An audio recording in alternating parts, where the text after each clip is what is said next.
Hello students, welcome to दक्षिणा ई classroom. हम लोग सॉल्यूशन ऑफ ट्रायंगल में हमने एमएन थ्योरम को प्रूव कर रखा था और आगे अपन देखते हैं एमएन थ्योरम से रिलेटेड क्वेश्चंस।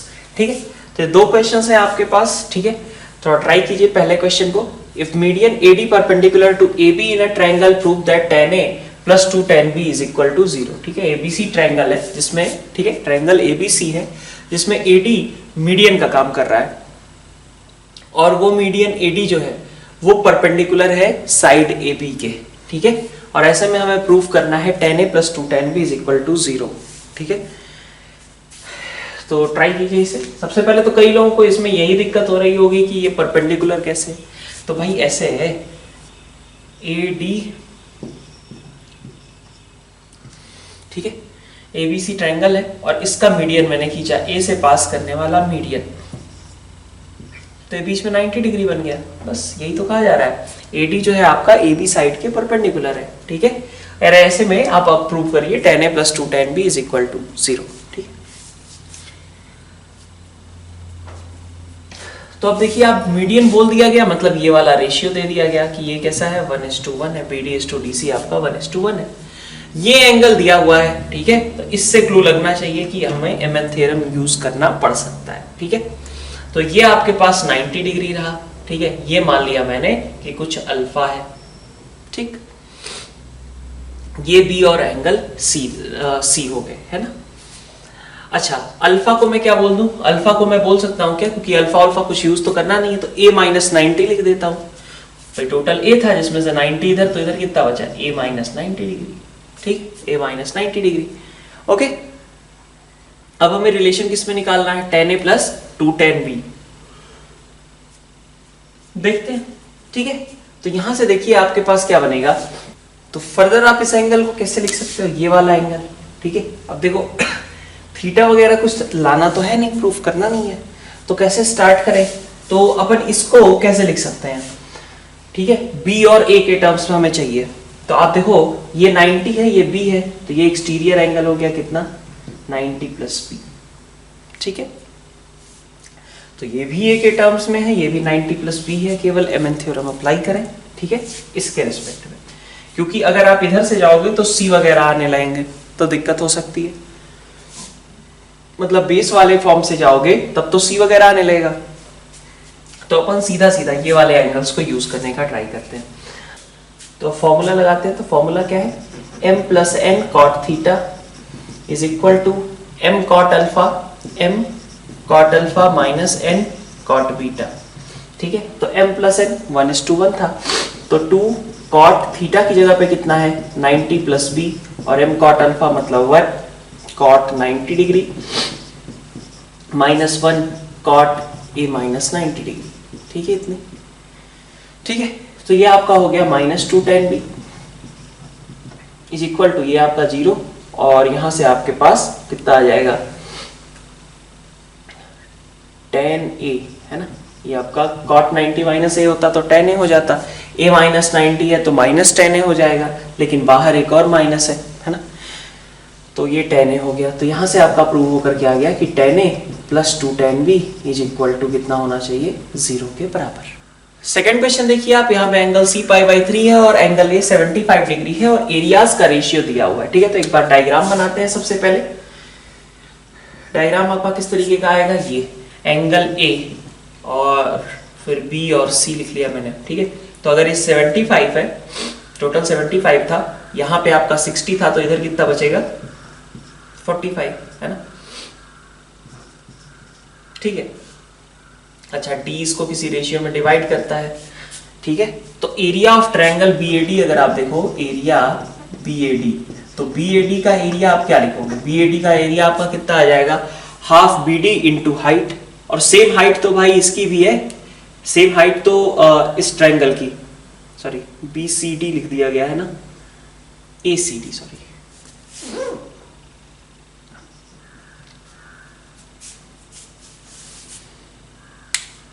ठीक है, तो जो एरिया ऑफ ट्रायंगल ACD है, इसके लिए अगर देखें तो एरिया ऑफ ट्रायंगल ACD, इसका लिखने का मतलब क्या होगा?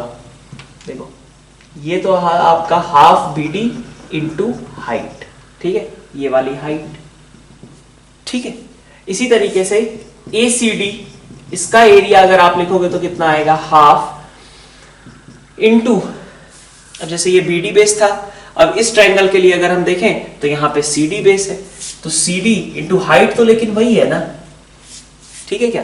तो BD अपॉन CD कितना होना चाहिए, √3 के बराबर। तो ये जो रेशियो आ रहा है वो किसका है, बेसिकली वो बेसिस का रेशियो है। तो BD बाई CD इज √3/1। तो यहाँ पे आपके पास √3 आ गया, यहाँ पे 1 आ गया, ठीक है। अब ये दोनों नोन एंगल्स है, ठीक है। हमें निकालना क्या है, एंगल ABD। तो ABD ये वाला एंगल फाइंड आउट करना है, मान लिया इसको थीटा। तो अगर ये थीटा है तो इधर कितना बचा होगा भाई, टोटल 75 था ना, तो 75 माइनस थीटा, ठीक है।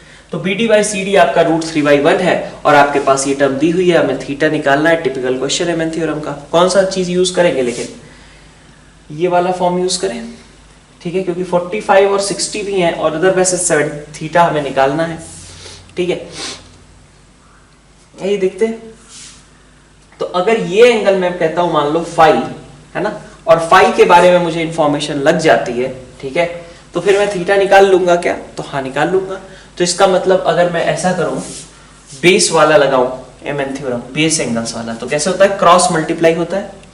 तो अपन क्या लिखेंगे, 1 इंटू, ठीक है, इस क्वेश्चन के लिए एक तो पहले लिखा √3 + 1 cot फाई, ठीक है, cot phi is equal to 1 into,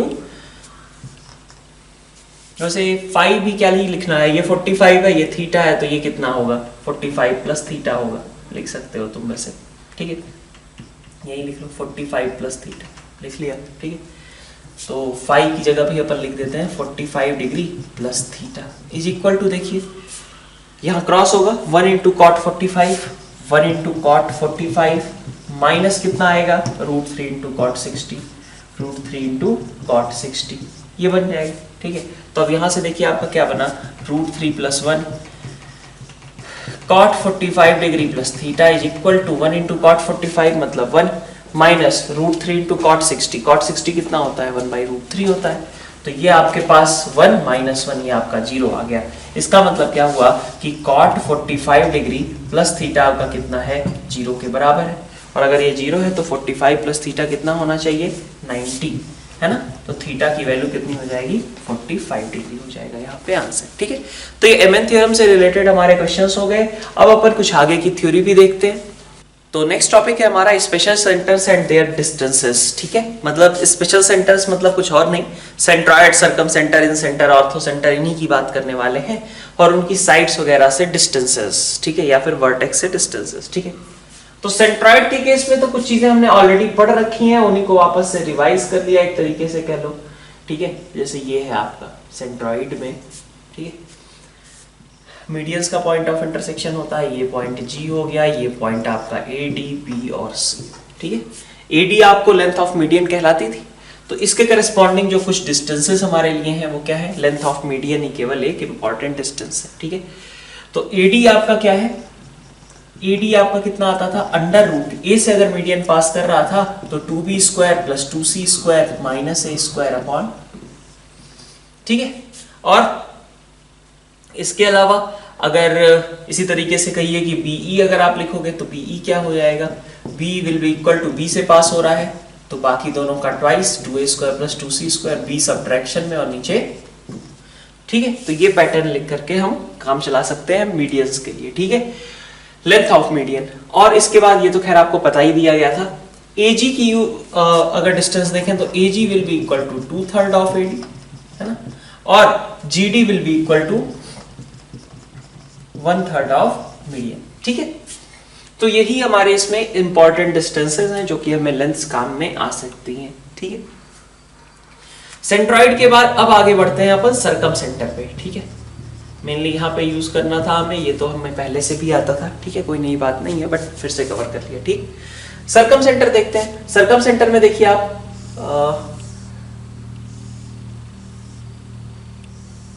मान लो कि ये कहते हैं ट्रायंगल था ABC, और जिसका हमने सर्कम सर्कल ड्रॉ किया हुआ है, ठीक है। मान लीजिए कि उसका सेंटर O आया, मान लिया उसका सेंटर हमारे पास O आ रहा था, ठीक है। तो आप देखो इस सर्कम सेंटर की इन वर्टाइसेस से डिस्टेंस कितनी होगी भाई, ये भी आर होगा, ये भी आर होगा, ये भी आर होगा, तीनों ही डिस्टेंसेस कितने होंगे, आर ही होंगे।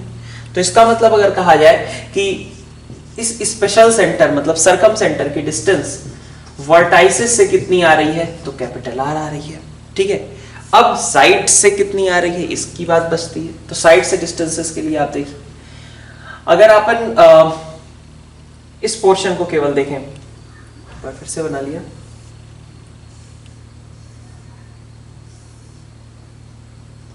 ठीक है, ट्रायंगल ABC ओ ये आपका वर्टेक्स रहा, ठीक है। तो अगर यहां पे मैं कहूं कि कितना एंगल सबटेंड हो रहा होगा, BC कॉर्ड O पे कितना एंगल सबटेंड करेगी, 2A एंगल सबटेंड करेगी, यहाँ A तो यहाँ पे कितना 2A, ठीक है। और अगर मैं यहां से एक परपेंडिकुलर ड्रॉप करूं तो सामने वाली साइड को इक्वल पार्ट्स में डिवाइड करेगा, ठीक है। लेकिन इसके साथ में एक और चीज कि ये एंगल्स को भी बाइसेक्ट कर देगा। तो टोटल 2A था, यहाँ पे कितना बचा आपके पास, A और A बचे, और इधर ये डिस्टेंस कितनी थी, R, ठीक है। तो अगर मैं कहूं कि ये OM डिस्टेंस कितनी होगी, तो आप लिख सकते हो R cos A। OM distance को आप क्या लिख सकते हो, R cos A लिख सकते हो। तो इसका मतलब क्या हुआ कि साइड्स की, ठीक है, ये साइड थी BC और उससे O की डिस्टेंस, मतलब किसी पॉइंट से अगर किसी लाइन की डिस्टेंस के बारे में कहा जाता है तो पॉइंट से लाइन की डिस्टेंस क्या होती है, लेंथ ऑफ परपेंडिकुलर, ठीक है। इस चीज को याद रखिएगा, स्ट्रेट लाइन में भी आप यूज करेंगे, length of perpendicular that is distance between a point and a line. तो OM आपका कितना आया, OM आपका आ गया इस ट्रायंगल के अकॉर्डिंग R cos A, ठीक है। तो मतलब साइड A से डिस्टेंस कितनी है, R cos A। इसी तरीके से अगर B के सामने वाली साइड से डिस्टेंस देखेंगे तो कितना होगा, R cos B। C के सामने वाली साइड से डिस्टेंस कितना होगा, R cos C, ठीक है। तो इसका मतलब इसको मैंने ऐसे लिख दिया, O की डिस्टेंस किससे, A से, that is equal to R cos A, ठीक है। O की डिस्टेंस B से R cos B और O की डिस्टेंस C से R cos C, ठीक है। ये आपके सर्कम सेंटर के डिस्टेंसेस हो गए, ठीक है। नेक्स्ट चलो, नेक्स्ट स्लाइड में अपन इन सेंटर के लिए डिसाइड कर लेते हैं। तो इन सेंटर के लिए देखिए, इन सेंटर आपने I बना दिया जो कि किससे बना है, इंटरनल एंगल बाइसेक्टर से, ठीक है। A/2 ये है और ये भी कितना है, C/2, ठीक है। तो अब अगर हम देखें कि इसका इन सेंटर की डिस्टेंसेस क्या है, तो इन सेंटर I की वर्टाइसिस से डिस्टेंसेस, I पॉइंट की A से डिस्टेंस कितनी है, नहीं पता अभी डायरेक्टली, लेकिन I पॉइंट की इस साइड BC से डिस्टेंस कितनी है, तो लेंथ ऑफ परपेंडिकुलर। I से आप क्या करोगे, लेंथ ऑफ परपेंडिकुलर देखोगे BC पे, तो I से लेंथ ऑफ परपेंडिकुलर BC पे कितना होता है, स्मॉल r डायरेक्टली। तो यहाँ पे अगर कहा जाए तो I की साइड A से डिस्टेंस R है।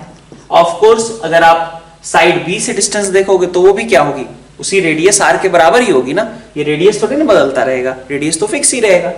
तो ये भी आपका IB और IC, मतलब तीनों साइड से इसकी डिस्टेंसेस क्या है, स्मॉल r के बराबर है। तो यहाँ पे बात किसकी फंसी अभी, वर्टेक्स से डिस्टेंस, ठीक है, कि I का इस वर्टेक्स A से डिस्टेंस, I का वर्टेक्स B से डिस्टेंस, ये सब कैसे निकलेगा, ठीक है। तो देखिए, मान लीजिए कि मैंने कहा कि I से मैंने परपेंडिकुलर ड्रॉप किया, ठीक है, I से परपेंडिकुलर ड्रॉप किया, मान लीजिए ऐसा, ठीक है, ठीक है, और ये डिस्टेंस आपकी क्या आएगी, स्मॉल r आएगी। तो अब अगर ट्रायंगल AIE में देखें हम, ठीक है, तो यहाँ 90 है, ये A/2 है, तो AI डिस्टेंस कितनी हो जाएगी, देखो। तो इन ट्रायंगल AIE, ठीक है, अपन क्या बोल सकते हैं, यहाँ पे अपन बोल सकते हैं कि ये जो R है अपॉन IA, ठीक है, R upon IA can be written as sin A/2, ठीक है, ये बात ठीक थी। इसका मतलब क्या हुआ कि IA डिस्टेंस कितनी हो गई, ये डिस्टेंस हो गई आपकी R cosec A/2।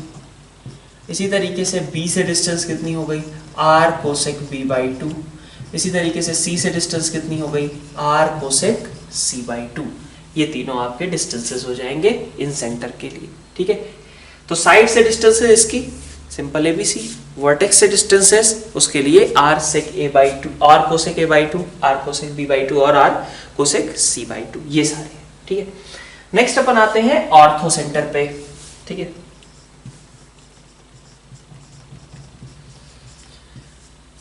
Ortho centre क्या होता था, कोई सर्कल वर्कल नहीं बनता था, ठीक है। तो अपन देखते हैं,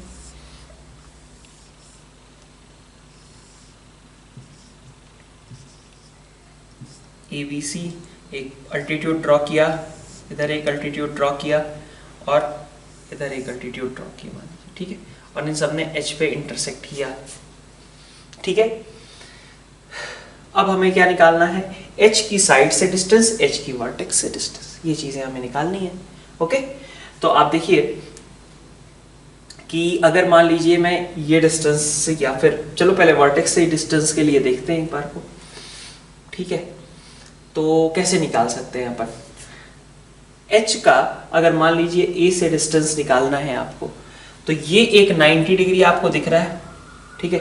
अगर ये साइड, ये साइड, ये साइड कोई सा भी AH, इसको मैं बोल देता हूं ये D पॉइंट है, ये E पॉइंट है और ये F पॉइंट है, ठीक है। तो मान लीजिए कि मैं AHF की बात करूं अगर, ठीक है, तो AHF में आपके पास ये 90 डिग्री दिख रहा है, ठीक है, ये 90 डिग्री है। तो अगर हमें एक साइड भी पता चल जाए तो हम काफी क्लोज पहुंच सकते हैं आंसर के, ठीक है। तो इस थॉट प्रोसेस के साथ आप क्या यूज कर सकते हो, ट्रायंगल AFC को, ट्रायंगल AFC को अगर आप यूज करोगे, ठीक है, इन ट्रायंगल AFC, तो आपके पास ये AC है और ये क्या है आपका AF है, ठीक है। तो ये एंगल आपका कितना था, टोटल A था ना, है ना।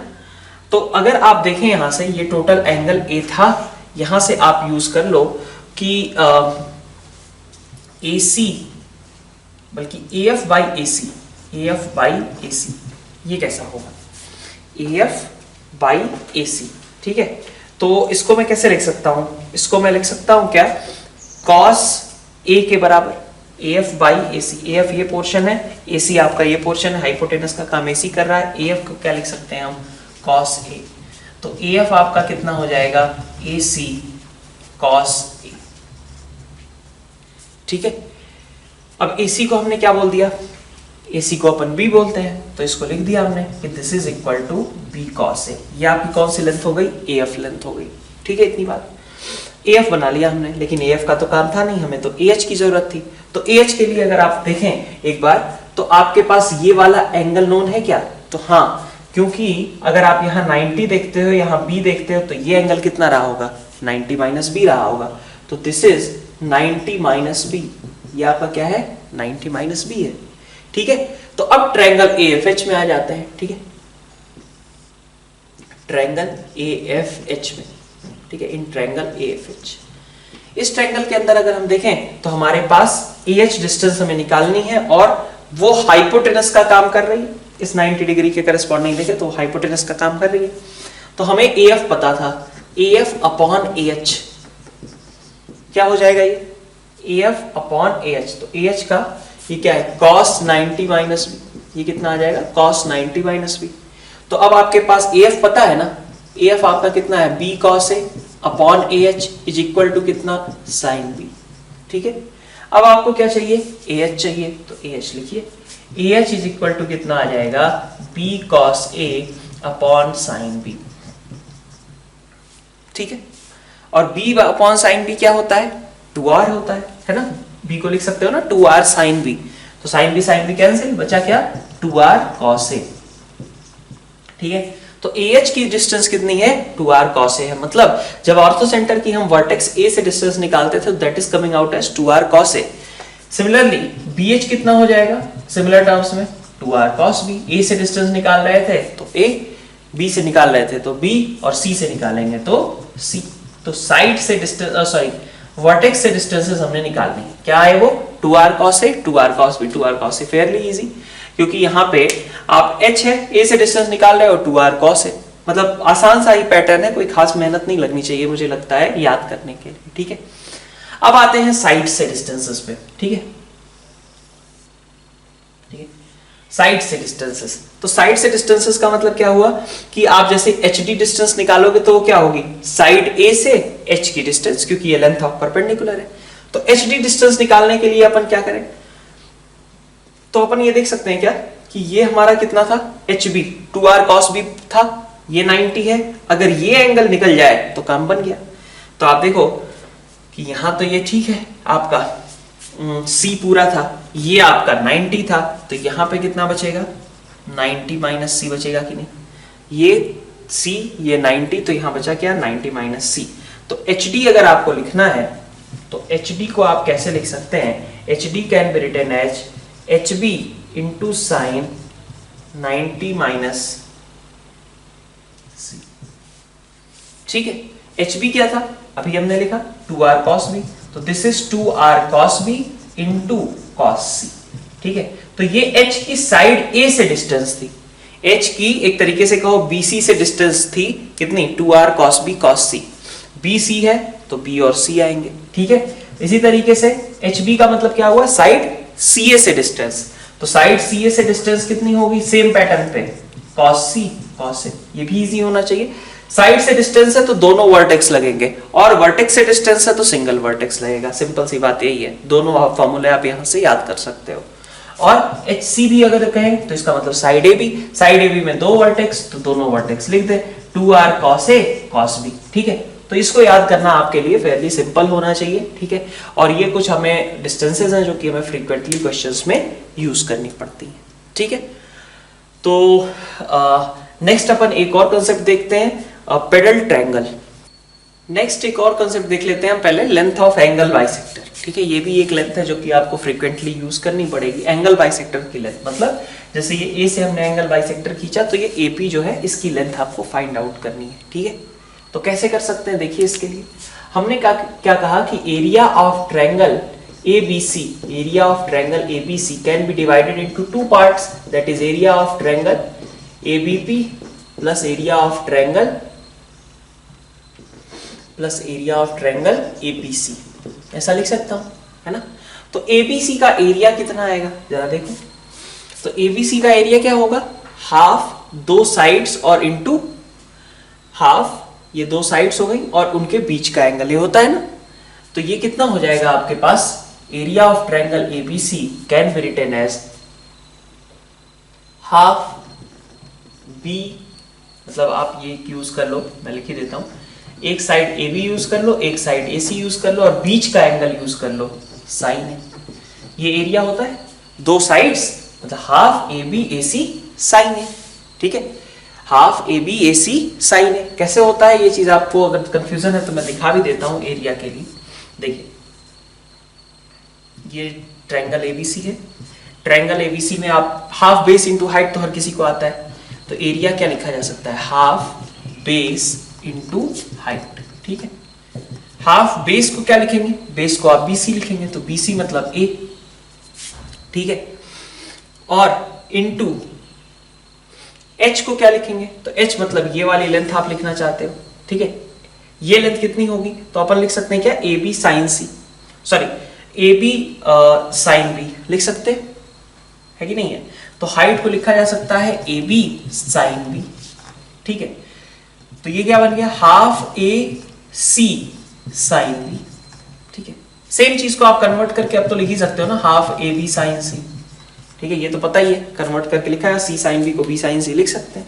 फिर इसी तरीके से अगली बार आप चाहो तो हाफ BC साइन A कैसे भी करके लिख लो। ठीक है, तो हर बार देखो क्या पैटर्न बन रहा है, हर बार क्या पैटर्न बन रहा है कि हमारे पास दो साइड्स आ रही हैं A और C, और उनके बीच का एंगल हो जा रहा है साइन B। ठीक है, ठीक है, तो एरिया ऑफ ट्रायंगल कितना हो गया, हाफ बेस इंटू हाइट को हमने कन्वर्ट करके लिखा है, और ये एक फॉर्मूला अगर आपको नहीं पता है तो इसको याद रखिएगा। ठीक है, कि एरिया ऑफ ट्रायंगल क्या होता है, एरिया ऑफ ट्रायंगल में आपने हाफ इंटू दो साइड्स और उनके बीच का एंगल का साइन। ठीक है, तो हाफ दो साइड्स और साइन ऑफ उनके बीच का एंगल। ठीक है, तो सेम तरीके से हम यहां पे भी प्रोसीड करेंगे। हाफ ये ABC था, तो AB और AC साइड्स को यूज किया और बीच का एंगल साइन है। हाफ ABP का अगर एरिया देखें तो ABP का एरिया कितना आएगा, हाफ एक साइड AB है दूसरी साइड AP है और बीच का एंगल A/2, तो AP साइन A/2। ठीक है, APC का अगर एरिया देखें तो ये क्या आएगा, हाफ, फिर से देखिए AP को यूज कर लीजिए, AP AC साइन A/2। ठीक है, तो AP into AC into sign A/2। ठीक है, तो यहां से आपका हाफ हाफ हाफ सभी कैंसिल हो गए। ठीक है, हाफ के कैंसिल होने के बाद क्या मिला आपको, यहां से आया आपके पास, ये क्या है C है, ये क्या है B है, तो CB sine A is equal to, यहां से कितना आया, C इंटू AP साइन A/2 और plus B A P sine A by two. ठीक है, तो अपन AP की लेंथ अगर निकालते हैं तो AP की लेंथ कितनी हो जाएगी? AP की लेंथ के लिए अपन क्या बोल सकते हैं? CB साइन है अपॉन C प्लस बी, है ना, sine A by two. Right, ये आपका हो गया। अब साइन A को ब्रेक कर दो आप, sine A by two cos A by two में। ठीक है, तो यहां से आपका बन जाएगा 2BC into sine A by two cos A by two. ठीक, और नीचे आपके पास क्या है? B plus C sine A by two. ये sine A by two sine A by two साफ हो गए, तो बचा कितना आपके पास? ये आपका टर्म सिंप्लीफाई हो गया 2BC upon B plus C cos A by to. This is your AP। A से जो इंटरनल एंगल बाइसेक्टर खींचा गया था उसकी लेंथ इतने के बराबर है। तो सेम पैटर्न के अकॉर्डिंग अगर हम B से डिस्टेंस देखेंगे तो B से मतलब B से इंटरनल एंगल बाइसेक्टर अगर आप देखें, मान लीजिए PQ मान लिया उसको। ठीक है, इंटरनल एंगल बाइसेक्टर PQ मान लीजिए। ठीक है, इस बार ठीक है। अब इसका लेंथ क्या लिखा जाएगा? तो देखो A से पास कर रहा था तो यहां A नहीं आया, तो यहां B नहीं आएगा, 2AC upon A plus C। ठीक है, यहां A वाला था, मतलब A से पास करने वाला इंटरनल एंगल बाइसेक्टर लिख रहे थे तो वो हमने cos A बाई टू लिख दिया। B से पास करने वाला होगा तो cos B बाई टू लिख देंगे। सिमिलरली अगर C से पास करने वाला इंटरनल बाइसेक्टर है, मान लीजिए ये है, ठीक है, CR। ठीक है, तो CR की लेंथ कितनी हो जाएगी? तो C से पास कर रहा है तो यहाँ A और B लगाओ और बगल में C लगा देना। ठीक है, तो ये हमारे लेंथ हो गए एंगल बाइसेक्टर के लिए। ठीक है, अब आते हैं अपन पेडल ट्रायंगल पे। तो पेडल ट्रायंगल जैसे मान लो, देखो सरकम सर्कल था, सरकम सेंटर हुआ, मतलब सरकम सेंटर के लिए एक सर्कल बन जाता था, इन सेंटर के लिए बन जाता था, एक सेंटर के लिए बन जाता था। यहाँ पे हम कोई सर्कल नहीं बना पाए तो हमने ट्रायंगल बनाया। कैसे बनाया? देखिए, ABC ट्रायंगल था, ऑर्थो सेंटर को यूज करना चाहते हैं। ठीक है, तो अल्टीट्यूड्स का पॉइंट ऑफ इंटरसेक्शन आपका H ऑर्थो सेंटर है। ठीक है, ठीक है, ऑर्थो सेंटर को यूज करके कोई वो सर्कल तो नहीं बनता था, तो हमने क्या किया, देखा हमने कि ये जो फुट ऑफ परपेंडिकुलर्स हैं DE और F, इनको ज्वाइन करके जो ट्रायंगल बनता है उसको अपने बोल दिया पेडल ट्रायंगल। ठीक है, क्या किया हमने? जो फुट ऑफ परपेंडिकुलर्स हैं, एक D है, एक E है और एक F है। ठीक है, तो ये DE और F, ये जो फुट ऑफ परपेंडिकुलर्स आए थे, इनको हमने ज्वाइन किया और इनको ज्वाइन करके हमने एक ट्रायंगल बना दिया जिसको हम बोलते हैं पेडल ट्रायंगल। ठीक है, अब पेडल ट्रायंगल का स्पेशल केस क्यों है? तो कुछ सिमिलरिटीज हैं, कुछ चीजें हम इसके लिए आसानी से एक ABC और DEF के बीच कुछ रिलेशंस एस्टेब्लिश कर सकते हैं, इसलिए इसको हमें अलग से देखना पड़ रहा है। ठीक है, तो आइए देखते हैं इसके लिए क्या क्या ऑब्जर्वेशंस हम कर सकते हैं। तो सबसे पहली चीज आप देखोगे अगर, तो आपको ये पता है कि अगर मैं मान लीजिए कि इस क्वाड्रिलेटरल की बात कर रहा हूं, ठीक है, क्वाड्रिलेटरल DCEH की, है ना, DCEH में देखिए आप, ये 90 है, ये इधर 90 है ना, फुट ऑफ परपेंडिकुलर है, तो ये 90 और ये 90, तो ये दोनों का सम कितना हुआ? 180। इसका मतलब इसका और इसका सम भी कितना होगा? 180 होगा कि नहीं होगा? भाई ये 90 है, ये 90 है, 180 हो गए। 180 के बाद इधर का एंगल और ये वाला एंगल, इनके भी इनका सम कितना बचेगा? 180 बचेगा। तो अपन देख सकते हैं क्या कि ये जो क्वाड्रिलेटरल है, इसके आमने सामने के एंगल्स का सम 180 है। ये दोनों और ये दोनों का सम कितना है? 180। तो अगर आमने सामने वालों का सम 180 होता है तो अपन क्या बोलते हैं? इसका मतलब है कि वो कॉन्साइक्लिक क्वाड्रिलेटरल होगा। तो this is concyclic quadrilateral, this quadrilateral is concyclic. ठीक है, DCEH आपके कॉन्साइक्लिक क्वाड्रिलेटरल्स हैं। तो सेम वे में अगर आप देखना चाहेंगे तो जैसे यहां पे आपने DCE और H को यूज किया, तो आप बोल सकते हो DBF और H, ये भी कैसे होंगे? DBF और H इज ऑल्सो कॉन्साइक्लिक। ठीक है, DBFH इज ऑल्सो कॉन्साइक्लिक। ठीक है, इसी तरीके से यहां से आप देखोगे AFHE, तो यहां पे भी ना 90A 90A 180, तो ये बाकी आमने सामने वाले कितने बचे? 180। तो AFHE, ठीक है, ये भी आपका कैसा है? कॉन्साइक्लिक है। ठीक है, तो अब कॉन्साइक्लिक रहने से फायदा क्या उठाना चाहते हैं अपन? तो कॉन्साइक्लिक होने से हमने ये बोला कि देखो कि अगर ये पॉइंट्स आपके कॉन्साइक्लिक हैं, तो इसका मतलब क्या होगा, ऐसे करके एक सर्कल होगा जो कि ऐसा पास कर रहा होगा, है ना, इन पॉइंट से डी, एच, ई और सी से होकर के एक यूनिक सर्कल बनाया जा सकता है। ठीक है, तो अब इस सर्कल की खासियत क्या है, इस सर्कल के लिए एच ई की बात करूं मैं तो H E will work as a chord. ठीक है, तो फॉर दिस सर्कल, ठीक है, इस सर्कल के लिए कहें तो हमारे पास एच ई जो है एक कॉर्ड है, H E is a cord. और एच ई अगर एक कॉर्ड है तो एच ई जितना एंगल, भाई सर्कल के लिए हम देख रहे हैं ना, तो सर्कल में मान लीजिए उसने एक सेगमेंट में कुछ एंगल सबटेंड किया तो अदर पॉइंट पे भी उतना ही सबटेंड करेगा ना। ये प्रॉपर्टी होती थी कि सर्कल में अगर एक कॉर्ड किसी एक पॉइंट पे, एक किसी मान लीजिए मेजर सेगमेंट के किसी पॉइंट पे सपोज अल्फा एंगल सबटेंड करती है तो किसी अदर पॉइंट पे भी उसी सेगमेंट में कितना एंगल सबटेंड करेगी, अल्फा। तो इसका मतलब एच ई ने जितना एंगल इस पे सबटेंड किया उतना ही यहां पे करने वाला है।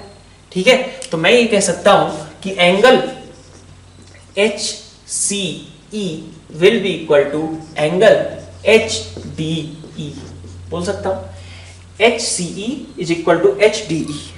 ठीक है, अब इस एंगल की मतलब मेजरमेंट कर लेते हैं कितना आएगा। तो देखिए ये वाला एंगल आपको चाहिए ना, ये वाला एंगल कैसे निकल सकता है, देखो ये आपका 90 है, ट्रायंगल एएफसी को देखो, ट्रायंगल एएफसी को, हाँ तो ट्रायंगल एएफसी से आपको क्या पता चलेगा कि ये 90 है, ये टोटल ए था तो इधर कितना बचा 90 माइनस ए। ट्रायंगल एएफसी में देखो ये आपका 90 था, ये एंगल ए है तो यहां पे कितना बचा आपका 90 माइनस ए, तो ये 90 डिग्री माइनस ए, तो this is equal to 90 minus A. ठीक, इसने इस पॉइंट पे 90 माइनस ए सबटेंड किया इसलिए इधर भी कितना करेगा 90 माइनस ए ही सबटेंड करेगा। ठीक है, इतनी बात समझ में आ रही है। अब इधर से देखते हैं हम सेम वे में जैसे अभी हमने एच ई को एज अ कॉर्ड यूज किया वैसे ही हम इस सर्कल की अगर बात करने लगेंगे, ये वाला सर्कल आपका ऐसा वाला, ये DBFH वाला, तो DBFH वाला जो उसके करस्पॉन्डिंग हमारे पास सर्कल आएगा उसके लिए हम कह सकते हैं कि HF एक कॉर्ड का काम करेगा। ठीक है, तो DBFH के लिए हम कह लें कि HF इज अ कॉर्ड, और अगर HF एक कॉर्ड है तो फिर से ये एंगल्स बराबर होंगे। कौन से एंगल्स, HF ने जो B पे सबटेंड किया और HF ने जो D पे सबटेंड किया, तो एंगल HDF, ठीक है, HDF इज इक्वल टू कितना होना चाहिए, एंगल HBF। ठीक है, अब ये वाला एंगल आपको मेजर करना है, तो ये वाला एंगल आप कैसे मेजर कर सकते हो, देखो फिर से ट्रायंगल ABE का यूज करो।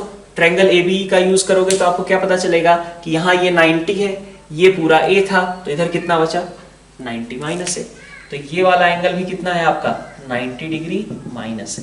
ठीक है, तो ये भी आपका 90 माइनस ए हो जाएगा। ठीक है, इतनी बात। तो ये लेंथ आपकी 90 माइनस ए हो गई, ये एंगल 90 माइनस ए है। कौन सा एंगल, तो देखो अगर मैं एंगल FDE मेजर करूं, ठीक है, तो पेडल ट्रायंगल का एंगल होगा वो क्या FDE एंगल की मेजरमेंट अगर करूं तो उसमें दो हिस्से हैं ना, एक हिस्सा मुझे यहां से दिख रहा है, कहां से, FDH प्लस HDE, इसको मैंने दो पार्ट्स में कहा कि FDH प्लस HDE लिखा जा सकता है। ठीक है, तो FDH अभी निकाला हमने, कितना है FDH 90 माइनस है, HDE 90 माइनस है, तो दोनों का सम कितना हो गया 180 माइनस 2 है। तो यहां से हम पैटर्न कुछ बना सकते हैं क्या, तो देखो A के सामने वाला जो एंगल बन रहा था पेडल ट्रायंगल का वो कितना आ रहा है 180 माइनस 2 आ रहा है। ठीक है, तो सेम वे में अगर हम देखें कि यहां पे कितना आएगा, मतलब एंगल DEF कितना आएगा। ठीक है, तो एंगल DEF के लिए क्या होगा, चूंकि A के सामने बना था तो 180 माइनस 2 है, B के सामने बन रहा है तो क्या हो जाएगा 180 माइनस 2B। ठीक है, और इसी तरीके से अगर हम एंगल DFE निकालना चाहेंगे, ठीक है, तो that angle is created in front of C, so this answer should be 180 minus 2C। तो अभी तक क्या हुआ, अभी तक हमने पेडल ट्रायंगल के सारे एंगल्स निकाल लिए। ठीक है, कि जो पेडल ट्रायंगल बनेगा, ठीक है, करस्पॉन्डिंग टू ट्रायंगल ABC, ठीक है, उसके लिए हमारे एंगल्स क्या आएंगे 180 minus 2A, 180 minus 2B and 180 minus 2C। ठीक है, इतनी बात। ठीक है। तो थोड़ा सा एक कंसाइक्लिक वाली चीज अगर देखें और कॉर्ड वाली प्रॉपर्टी, तो हमारे पास ये आंसर निकल करके आ रहा है। ठीक है, तो अब ट्रायंगल के लिए आपके तीनों एंगल्स निकल गए, बहुत अच्छी बात है, क्योंकि आपको एबीसी पता है, इसका मतलब आप मान के चल रहे हो कि ये सभी आपको पता है। ठीक है, तो अगर आपके पास सारे एंगल्स निकल गए तो अभी क्या बचता है, ट्रायंगल की साइड्स। ठीक है, तो ट्रायंगल की साइड्स निकालते हैं। अब ट्रायंगल की साइड्स निकालने के लिए जैसे मान लीजिए आपसे कहा जाए कि मुझे एफई साइड निकालनी है। ठीक है, एफई साइड निकालनी है। ठीक है, ए के सामने वाली साइड की बात करूं मैं तो एफई साइड हो जाएगी। ठीक है, तो एफई साइड की लेंथ कैसे निकाल सकते हैं? ओके, तो एफई साइड के लिए मैंने कहा, तो देखिए एफई के लिए आपको क्या क्या चीजें पता है। एफई के लिए आपको ये बीच का एंगल अगर ए नोन है ना, एबीसी ट्रायंगल के लिए हम काम कर रहे हैं, इसका मतलब मान के चल रहे हैं angle A B C known है। ठीक है, इसी वजह से हमारे ये एंगल्स भी नोन आए थे। अब देखिए आप एएफई में आपका जो एएफ लेंथ है, ट्रायंगल एएफई की बात कर रहा हूं मैं। ठीक है, इस ट्रायंगल में आपके पास एएफ लेंथ के बारे में कोई इंफॉर्मेशन या ए लेंथ के बारे में कोई इंफॉर्मेशन है क्या? देखिए एएफ कैसे निकाल सकते हो, एएफ इज इक्वल टू इस ट्रायंगल के लिए देखो एएफसी के लिए। ठीक है, तो एएफसी वाले ट्रायंगल के हिसाब से, ठीक है, आपकी ये लेंथ एसी जो है, एसी लेंथ कितनी है, बी है ना, ये एंगल कितना है, ए, तो एएफ कितना होगा, बी कॉस ए। ठीक है, बोल सकता हूं क्या मैं? नहीं, हाँ ठीक है, एसी लेंथ बी और उसका इधर कॉस ए। ठीक है, तो ट्रायंगल एएफसी की हेल्प से आप बोल सकते हो ना, ये एसी का अगर आप कॉस ए निकालोगे तो that will be equal to AF. तो AF can be written as AC cos A. तो this is your B cos A. A क्या है, तो ए मतलब ये वाला ट्रायंगल देखिए एबीई वाला, इसमें आप देखेंगे एबीसी है और सी कॉस ए कितना हो जाएगा, ए के बराबर हो जाएगा। ठीक है, तो A is equal to A B cos A. ठीक है क्या, तो यहां से आपके पास आ गया सी कॉस ए, राइट।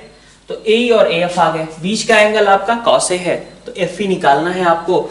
तो अगर किसी ट्रायंगल की दो साइड्स नोन है, बीच का एंगल नोन है, तो इसका मतलब थर्ड साइड आप किससे निकालेंगे, कोसाइन रूल से। तो कोसाइन रूल आपने अप्लाई किया, तो आपने कहा कि कॉस ए, ठीक है, इन ट्रायंगल एएफई की बात कर रहा हूं मैं, cos A is equal to A square plus AF square, ठीक है, minus F E square upon 2a into AF. ठीक है, तो वैल्यू कितनी आएगी, A square B square cos square, ये सी स्क्वायर कॉस स्क्वायर है, तो B square plus C square cos square है, माइनस एफ ई का स्क्वायर तो अभी पता नहीं है हमें, यही निकालने के लिए मेहनत चल रही है। नीचे 2a इंटू एएफ, तो a इंटू एएफ आप करेंगे तो B C cos square A is equal to, इधर भी आपके कितना है, कॉस स्क्वायर है, सॉरी कॉस ए है।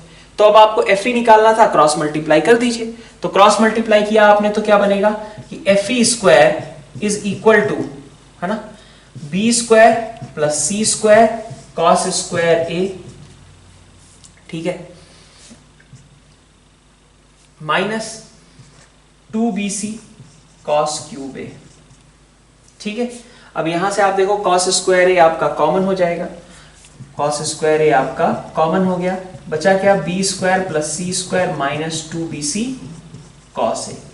फिर से कॉस ए का फॉर्मूला एक बार रख लो, क्योंकि यहाँ bc दिख रहा है ना, कॉस ए का जो फॉर्मूला है उसके डिनोमिनेटर से कट जाएगा और आंसर यहां से कितना आ जाएगा, ए स्क्वायर कॉस स्क्वायर ए।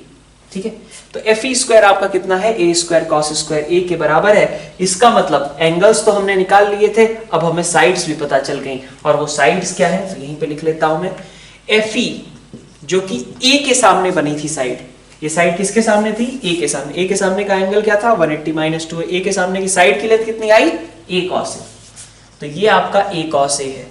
ठीक है, इसी तरीके से बी के सामने वाली साइड कौन सी है, बी के सामने कौन साइड बनी है, एफ डी, तो एफ डी की बात करें तो वो क्या हो जाएगा, सिमिलर पैटर्न से बी कॉस बी।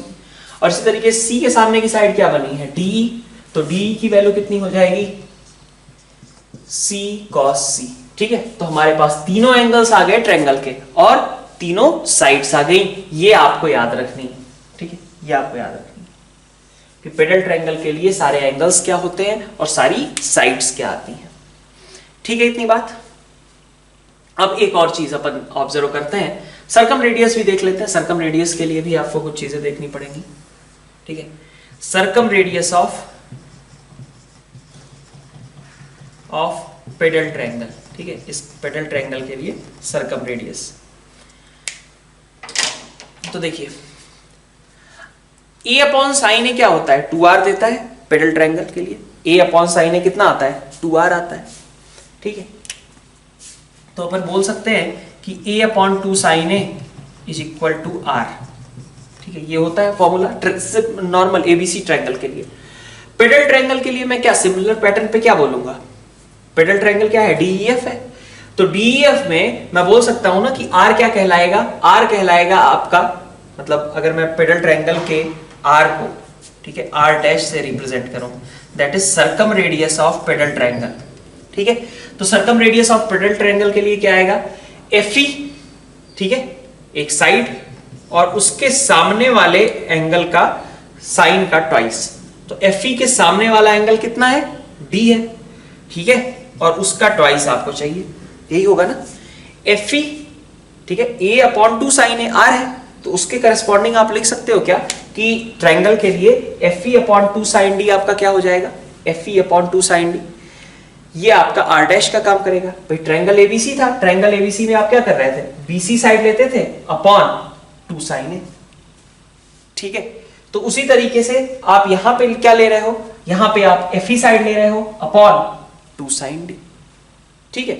तो आप देखो साइन डी की वैल्यू पता है आपको, एफई की वैल्यू पता है, रख दीजिए। तो ये वैल्यू कितनी आ जाएगी आपके पास, ए कॉस ए अपॉन 2 साइन डी कितना है, तो डी कितना था, डी वाला एंगल था अपने पास 180 माइनस 2a, तो 2 साइन 180 माइनस 2a, ठीक है।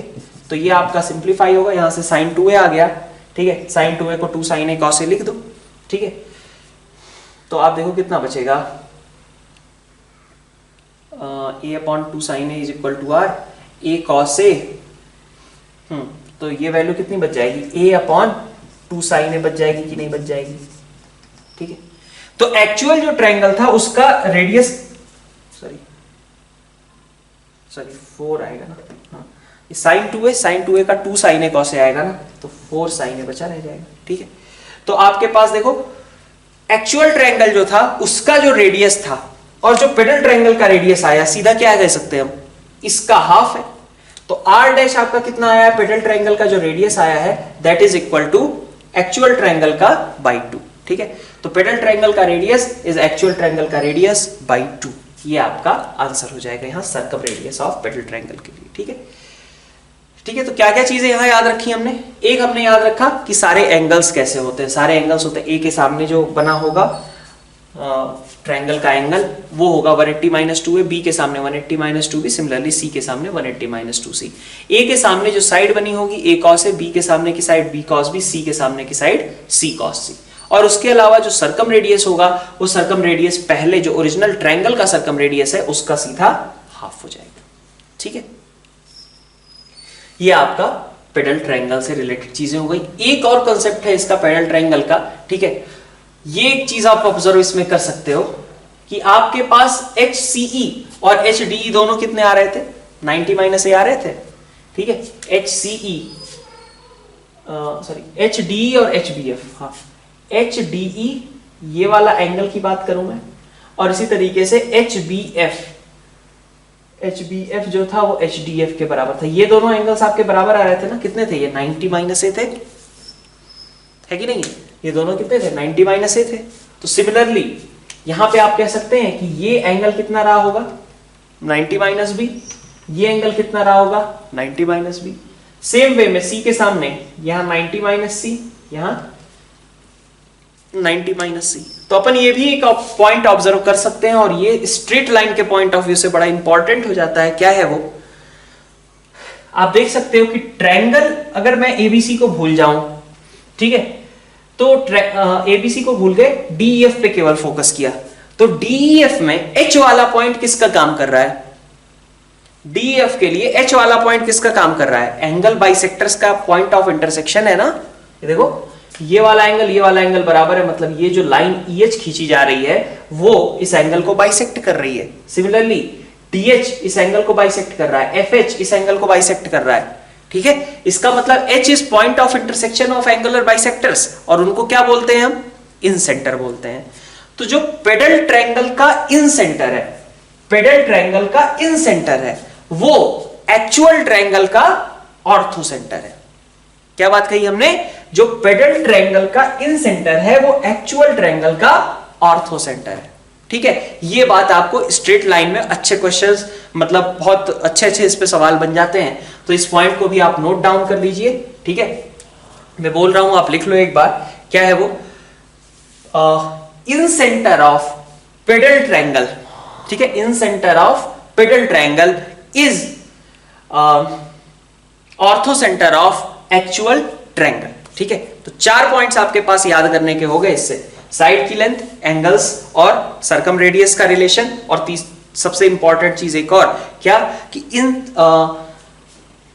Angle bisect, sorry, incentre of pedal triangle is orthocentre of actual triangle. ये काफी इंपॉर्टेंट है, ठीक है। तो ये 4 पॉइंट्स आपको पेडल ट्रायंगल के लिए ध्यान में रखने हैं। एरिया ऑफ ट्रायंगल का एक हम मैनिपुलेशन देखते हैं। वो मैनिपुलेशन आपको एक बहुत पुराने आपके हेरोन्स फॉर्मूला वाला जो रिजल्ट है उसकी ओर लेकर के जाएगा। देखिए आप कैसे कर सकते हो। अभी हमने एक एरिया के लिए लिखा था, ट्रायंगल ABC का अगर आप एरिया लिखते हो, ठीक है, तो ट्रायंगल ABC का एरिया में ये हाइट का काम करेगा। तो यहां पे हमने कहा कि area of triangle ABC can be written as half AB, है ना, AB into AC into sine A, ठीक है, बोला था ये क्या हो गया आपका? Half AB AC sine A, ठीक है। इतनी बात। 2 साइड्स और उनके बीच के एंगल्स, 2 साइड और उनके बीच का एंगल ये पता हो तो हम एरिया लिख सकते हैं, ठीक है। कई मैनिपुलेशन और भी हो सकते हैं इसके भाई। एक तो हाफ बेस इंटू हाइट है ही, ठीक है, अपन सारे ही लिस्ट कर लेते हैं, ठीक है। हाफ बेस इंटू हाइट, ठीक है। अच्छा, अब इसमें आप देखते जाओ जरा क्या क्या लिख सकते हो। हाफ बेस इंटू हाइट आपने लिख लिया, AB into AC sine A, ये देखिए AB AC, इसको लिख सकते हैं BC साइन A। तो ये बन गया आपका further half BC sine A को लिख सकते हो 2 sine A by 2 cos A by 2। तो this is 2 sine A by 2 cos A by 2। यहां से क्या आ गया आपका? हाफ और 2 कैंसिल हो गए, BC आपका आ गया साइन A बाई 2 और cos A बाई 2 के फॉर्मूले आपको पता है, रख दीजिए। तो कितना आ जाएगा formula? Under root S into, sorry ये cos का लिख दिया मैंने, साइन A बाई 2 में आएगा S minus B S minus C upon BC, और cos A बाई 2 में आपके पास आ जाएगा S minus A upon BC। ये फॉर्मूला होता था। तो अब देखो मल्टीप्लिकेशन से क्या बन रहा है, मल्टीप्लिकेशन करने पे BC कैंसिल आउट, बचा क्या? Under root over S minus A S minus B, ठीक है। ये आपका हेरोन्स फॉर्मूला का प्रूफ हो गया, ठीक है। अब और कैसे कैसे लिख सकते हैं? तो हमने एक ये भी फॉर्मूला अपना बना रखा था, ठीक है, आपको पहले भी बताया गया था साइन रूल के टाइम पे ही, कि डेल्टा इज इक्वल टू क्या हो सकता है? ABC अपॉन 4R था। तो उसमें हमने A को 2R साइन A, B को 2R साइन B और C को 2R साइन C लिख दिया, ठीक है। तो एक तो ये भी फॉर्मूला है, और इसको फिर से कन्वर्ट कर दिया एंगल्स में, तो 2R sine A 2R sine B 2R sine C, here it is converted to 2R square sine A sine B sine C, ठीक है। ये आपका एरिया हो गया, ठीक। ये मेनली आपके पास फॉर्मूले रहेंगे, half BC sine A half base into height, ठीक है, delta is equal to ABC upon 4R 2R square sine A sine B sine C, और उसके अलावा हेरोन्स फॉर्मूला, ठीक है। तो ये सारे आपको एरियाज के लिए यूज करने पड़ सकते हैं, ठीक है। ओके, तो अपन एक बार को सर्कम रेडियस के बारे में भी एक बार देख लेते हैं। तो सर्कम रेडियस के लिए भी हमारा कोई अलग से फॉर्मूला नहीं है, ठीक है। ये जो फॉर्मूले आपने साइन रूल की हेल्प से पढ़ रखे हैं, वहीं से आपका सर्कम रेडियस भी निकलता है। आपने आज यूज किया भी पेडल ट्रायंगल के लिए, और मतलब उस टाइम पे कंसेप्ट यूज किया, ठीक है। तो वही चीज है यहाँ पे भी, A इज इक्वल टू अगर आप 2R साइन A लिखते हो, ठीक है, तो R can be written as A by 2 sine A। R क्या है आपका? सर्कम रेडियस, और वो क्या है? A बाई 2 साइन A के बराबर है। मतलब कोई साइड और उसके सामने वाले एंगल का साइन, ठीक है, साइड और उसके एंगल का सामने वाला साइन, ठीक है। a/2 साइन ए लिख सकते हैं तो ऑफ कोर्स आप b/2 साइन b भी लिख सकते हैं, और इसका मतलब आप c/2 साइन c भी लिख सकते हैं। सभी क्या है, r के बराबर है। और दूसरा r का फॉर्मूला ये आता है, ये काफी इंपॉर्टेंट है, दोनों फॉर्मूले इंपॉर्टेंट है, ठीक है। r के दो ही फॉर्मूले हैं और दोनों इंपॉर्टेंट है, एक तो ये और एक यहां से आ जाता है आपका abc/4 डेल्टा, ठीक है। तो ये दो फॉर्मूले आपको सर्कम रेडियस के लिए ध्यान में रखने हैं, ठीक है। तो इनसे रिलेटेड कुछ क्वेश्चंस की प्रैक्टिस कर लेते हैं अपन। ट्रायंगल एबीसी हमारे पास दिया हुआ है फर्स्ट क्वेश्चन में, जिसमें कि तीनों साइड्स गिवन है, हमें r फाइंड आउट करना है। तो क्या करेंगे, तीन साइड्स अगर गिवन है तो r निकालने के लिए अभी मैंने क्या फॉर्मूला बताया आपको, abc/4 डेल्टा, ठीक है। तो इसका आंसर आपके पास क्या हो जाएगा, r के लिए abc/4 डेल्टा। तो abc कितना है आपका 13 into 14 into 15 upon 4 into delta की वैल्यू क्या निकालेंगे, हेरोन्स फॉर्मूला से निकाल सकते हैं ना। तो आप देखिए s कितना आएगा, 13 14 27 27 15 42, s कितना आ गया आपका 21। तो 21 into s minus a s minus b s minus c, ठीक है। तो वैल्यू कितनी आ गई 13 14 15 इंटू सॉरी डिवीजन में 4 इंटू यहां से देखिए आप 21 और यहां से 8 7, क्या क्या निकल करके आ रहा है, 7 एक आ जाएगा बाहर, ठीक है, 3 है 6 है 8 है, तो 3 6 8 में क्या बचेगा 12, ठीक है। तो ये आपका एरिया निकल कर क्या जा रहा है नीचे 7 इंटू 12 मतलब 84, ठीक है। 84 आपका एरिया आ जा रहा है, और उसके अलावा ये तो एबीसी आपने लिख ही लिया, तो यहाँ से आंसर सॉल्व कर लीजिए कितना आ जाएगा। तो कैसे निकाल सकते हैं हम, थोड़ा आसान तरीके से, 7 ने इसको कट किया 2 टाइम्स, 2 इंटू 15 30 30 अपॉन 12 5/2 हो गया, और 13/4 मतलब 65/8 ये आपका आंसर आ जाएगा, ठीक है। बस फर्स्ट क्वेश्चन का ही आंसर हो गया, ठीक है। अब आते हैं सेकंड क्वेश्चन पे। सेकंड क्वेश्चन में क्या कहा गया, sine A plus sine B plus sine C is equal to S by R. तो साइन ए को आर से कोरिलेट करना है, ऐसा है ना, sine A sine B sine C को एक तरीके से आर से कोरिलेट करना है। और ऊपर देखो, ऊपर भी दिख रहा है मुझे एस दिख रहा है, एस का मतलब क्या होता है A plus B plus C by 2, ठीक है। तो ए भी ऊपर दिख रहा है, आर भी नीचे दिख रहा है, पूरा माहौल है, अपन कर सकते हैं साइन ए को लिख सकते हैं ए बाई 2r, साइन बी को लिख सकते हैं b/2r, साइन सी को लिख सकते हैं c/2r। तो it is a plus B plus C upon 2r, ये आ गया आपका s/r, ठीक है, ये आपका s/r हो गया, ठीक। अब अपन देखते हैं क्वेश्चन नंबर 3। क्वेश्चन नंबर 3 में आपसे क्या कहा रखा था, s is equal to 4r cos a/2 cos b/2 cos c/2। अगर आप इसको थोड़ा सा ध्यान दें तो फिर से अगर आप ऐसे देख सकते हो क्या, इसे अगर आप चाहो तो s/4r इसको समझ लो, या फिर आप इसको ऐसे देखो, this thing can be converted into s/r is equal to 4 cos a/2 cos b/2 cos c/2, यही प्रूफ करना है ना। और इस तरीके से मैंने कन्वर्ट क्यों किया, क्योंकि ये एक ट्रिग्नोमेट्रिक आइडेंटिटी थी, कंडीशनल आइडेंटिटी क्या थी, किसके लिए आता था ये आता था sine A plus sine B plus sine C के लिए। It was equal to 4 cos a/2 cos b/2 cos c/2। तो यहां से मुझे एक चीज दिखी कि ये क्या दिखना चाह रहे हैं, एक तरीके से ये प्रूफ करना चाह रहे हैं, ठीक है। तो हमने कहा कि अगर हम s/r को सिंप्लीफाई करके sin a plus sin b plus sin c ला दें तो हमारा काम चल जाएगा, ठीक है। इस थॉट प्रोसेस के साथ अपन आगे बढ़े। तो अगर अपन इसको लिख लें a plus b plus c/2r, तो 1/2 बाहर r यहां, ठीक है। और r को अपन कन्वर्ट कर दें, r की वैल्यू क्या लिखते हैं अपन, r को लिख देते हैं अपन a/2 sin है, ठीक है। तो आपके पास कितना आ जाएगा, इसको लिख लिया मैंने हाफ a/r, ठीक है, प्लस b/r प्लस c/r लिख सकता हूं, तो हाफ आएगा, ठीक है। a की जगह पे 2r sin है और नीचे r, तो 2 sin a हो गया, प्लस ये देखिए 2 sin b आ गया, और प्लस साथ में 2 sin c आ गया। सब कुछ कटपिट करके किसके बराबर हो गया, sin a plus sin b plus sin c। और यही तो क्या होता था, यही कंडीशनल आइडेंटिटी थी, which was equal to 4 cos a/2 cos b/2 cos c/2। तो बस आपने अगर ये ऑब्जर्व कर लिया कि ये कंडीशनल आइडेंटिटी है तो आप आसानी से कन्वर्ट कर सकते हो, ठीक है। फोर्थ फोर्थ क्वेश्चन में 1 upon S minus A plus 1 upon S minus B plus 1 upon S minus C minus 1 upon S is equal to 4r by delta. तो कई लोग ऐसा तो नहीं कर रहे हो कि इस ओवरऑल एलसीएम ले लिया। ओवरऑल एलसीएम लेंगे तो फिर क्लब करने में बहुत दिक्कत आएगी, क्यूबिक क्यूबिक बनने लगेगी, थोड़ा कठिन कठिन टर्म्स बनेंगे, हो जाएगा लेकिन थोड़ी सी मेहनत ज्यादा करनी पड़ेगी, ठीक है।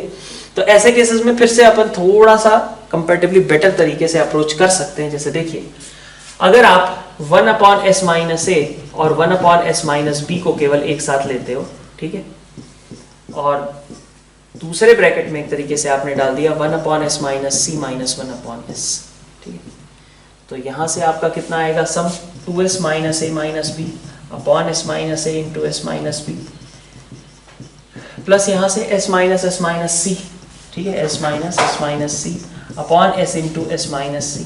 तो this is equal to c upon s minus A S minus B plus c upon s into S minus C, ठीक है।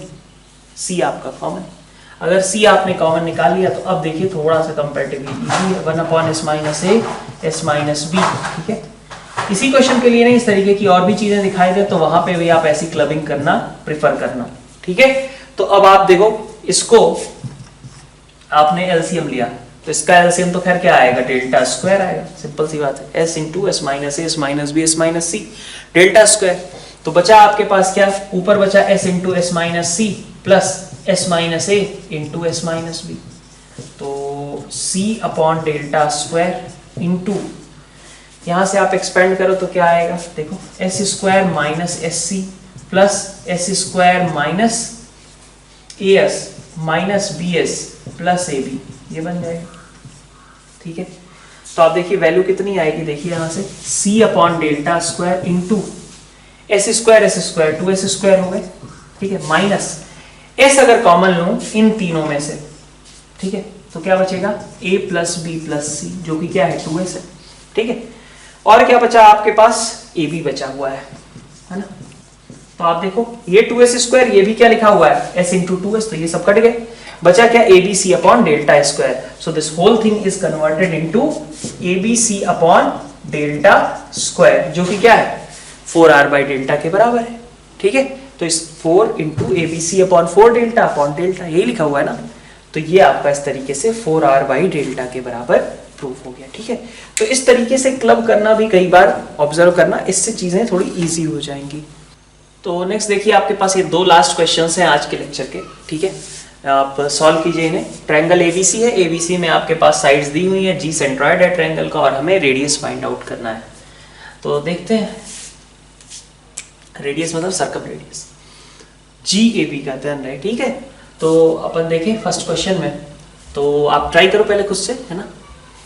आपके पास जी सेंट्रॉइड है, ठीक है, तो पहले तो मैं बना लेता हूँ डायग्राम ए बी सी, ठीक है, आपके पास है और जी आपका सेंट्रॉइड है, तो जी सेंट्रॉइड है मतलब मान लिया यहाँ पे जी है कहीं, ठीक है, जी सेंट्रॉइड है, जी ए बी ट्रायंगल हमें देखना है, तो जी ए बी कैसा, ठीक है, कैसे बना होगा, ये मीडियन से बना होगा, ये मीडियन से मान लीजिए, ठीक है।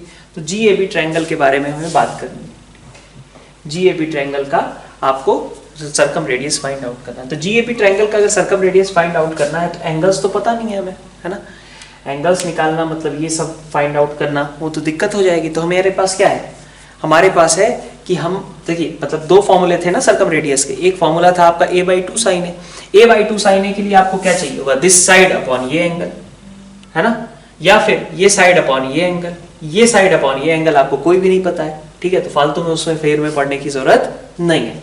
किसका यूज करना चाहिए, इस यूज करना चाहिए हमें साइड्स का, ठीक है, ABC अपॉन 4 डेल्टा वाला जैसा फॉर्मूला था।